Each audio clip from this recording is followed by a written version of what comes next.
What the LA Zoo is doing is what many zoos in this country, not I say many zoos, selected zoos are doing in this country to provide a home for very, very many elephants, endangered animals, very critical to the education of folks throughout the world.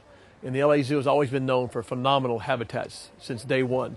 Dr. Warren Thomas, for example, who was at the Columbus Zoo, where I've been for 30 years, was noted for his design of habitats and his care for animals.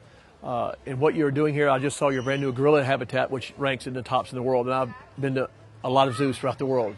And what I've seen there is phenomenal. I have a home in Rwanda, for example, and I look at those lowland gorillas there and see them up in the ledges there and everything. It reminds me of all the bamboo and everything around. I mean, what a magnificent habitat for that beautiful creature. And that's what you're building here at the LA Zoo. It's a magnificent habitat. I mean, I looked at your plan here. It looks to me like your elephant habitat is going to take up about 1/10 of the zoo.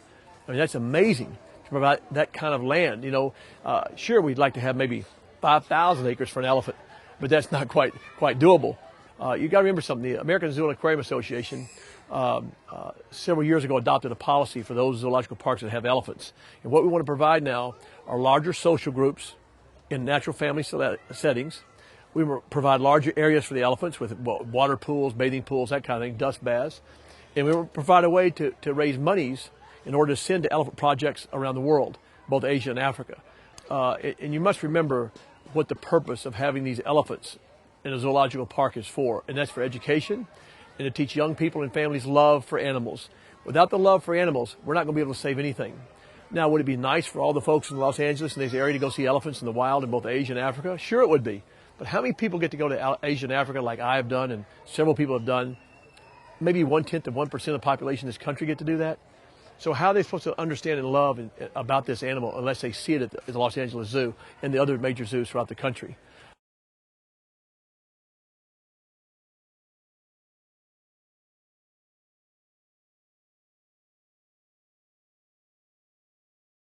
Well, what's their end game is very simple. The whole end game with most all the animal activists is you put everything back out in the wild. But as a person who, now I couldn't say this 30 years ago, as a person who's been to every continent at least twice, and I wouldn't tell I have a home in Africa, I could tell you all the countries I've been to throughout the world. And the end game is to get all the animals back out in the wild. Well, that's fine. What is the wild? I've often asked them that. What is the wild? You know what the wild is?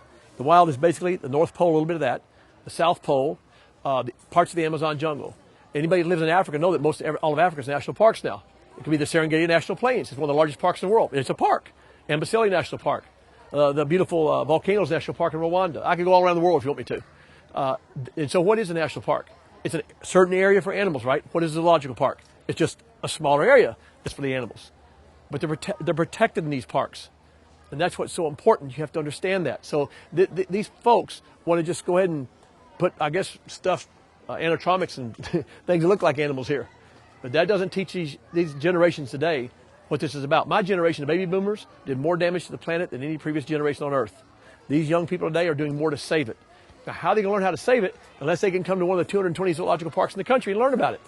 And the other question, does it say that 156 million people went to zoos and aquariums last year? 156 million people? Largest recreation in America? Bigger than pro football, baseball, all put together? You know, you don't have to be, I don't like the word celebrity, but you don't have to be some celebrities running around, whoever that might be, and getting on a bandwagon to demand the elephants from the LA Zoo. You know, that's not accomplishing one thing, nothing. As a matter of fact, it's going to be a detriment to the city as well as these magnificent creatures here. It's going to cost these animals their lives in the wild. The LA Zoo is capable of raising millions of dollars here for these animals in the wild. You take that away, it's going to be a detriment, trust me, to these animals in the years to come. And I imagine what they also want to do is get rid of all the animals in the zoological parks. What's the percentage of animals that come from the wild, by the way, in zoological parks? 1/10 of 1% probably.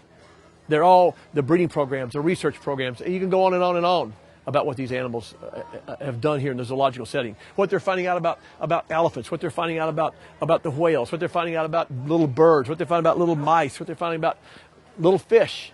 You know, it's what's happening today in today's zoo world is not what happened when I first got into it in the 60s. There was every right for any animal rights group to not be happy with zoos in the 60s, 50s, 40s, whatever it might be. But that's no longer the case. People in their communities are demanding the best for the animals. I've often told people, they ask about zoological parks and what kind of care. They're probably providing greater care than a lot of human beings are on this planet.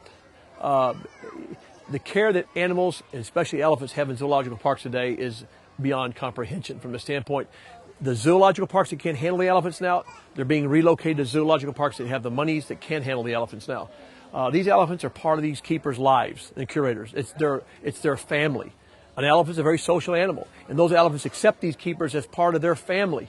In the wild, elephants, you've seen them poached or whatever, they've died laying there, and the other family comes up and stays there for weeks around them. You've seen a mother might die while nursing a youngster, and that youngster will go over to another auntie and nurse. And that's what these keepers and curators are. This is part of their family, the elephant family. Some people may say, oh my gosh, we've seen them with hooks, we've seen them beaten, we've seen all that kind of stuff. Did that happen? Yes, it happened years ago. But in today's zoological world, I don't see that existing anymore. These elephants are loved more here by the staff here than all animals like in years. Whether it's the curator of primates, or the curator of your birds, or the curator of your fish, or the curator of your elephants, this is just as much their family as their family at home. And when you see that, you have to understand who these people are. They're not working here to make millions of dollars to have a gajillion-dollar home here in LA, or to have a jet, or have a Corvette, and that kind of stuff. They're working here because of their love for the animals and their love for these folks here to understand what these animals mean.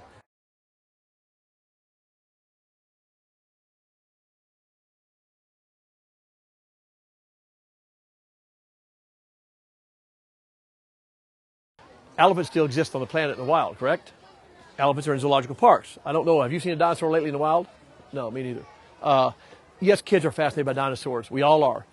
And let's hope and pray to God that the kids of 200 years from now aren't really excited about elephants and there are no more elephants left. Because there sure aren't going to be many elephants left. If the elephants are taken from the zoological parks, I wish I could read into the future 200 years from now. But as I stand here today, if the elephants are removed from zoological parks, I would almost, 200 years from now, I'd almost bet there's going to be, if any elephants left in the wild, I would almost like to bet my life that there'll be no elephants left in the wild. The only hope we have, to me, is in the zoological parks that are capable of handling elephants, capable of the financial responsibility. You follow me? There's a big financial responsibility. In LA, you're trying to do that here right now. You said that. And that's what it's going to take, a financial responsibility to save these animals in zoological parks as well as in the wild. These animals need money in the wild, these elephants. They cannot exist without any help. I don't care what researcher, or how good you are, if you're Cynthia Moss, Joyce Poole, or Ian Douglas Hamilton, who I've been over there with him to do shows with him, talk to him, stay with him, and watch what this man has done. I've even done that with Cynthia. And I know that these people's lives and their hearts are in this. And I know also that when they come here to the LA Zoo or the Columbus Zoo or wherever, I can see some of their emotions and their feelings. I try to look at both sides. I can see what they're saying. But let's look at reality. The world is not the same today. We have problems here. We have to take care of it, and the zoological park can help do that with the elephants.